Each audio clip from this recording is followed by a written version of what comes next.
15 ते 20 मिनिटं आपण जर चढाई केली तर आपल्याला वरती रोड मिळतो। हे बघा, हे झाड दिसत आहे, त्या या झाडाच्या पलीकडे रोड आहे।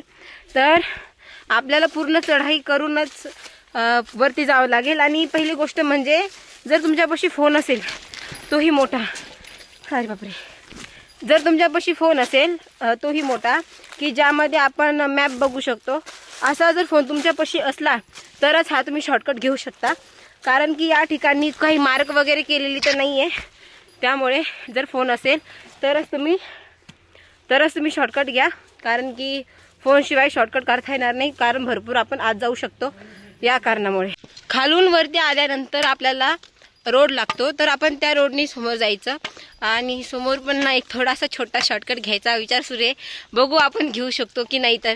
आणि खरं तर खाली भरपूर मजा आली, असं वाटलं की खाली पडून जाऊ, नाही तर चालता चालता वाटलं की घसरून जर खाली पडलो तर काय होईल। पण मस्त एकदम छान होता।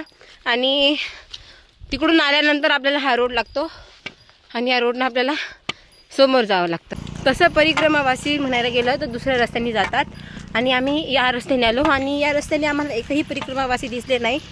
आणि हा रस्ता आम्ही गुगलवरती बघून घेतला, तर हा थोडा शॉर्टकट देखील होता आणि सोपा देखील होता।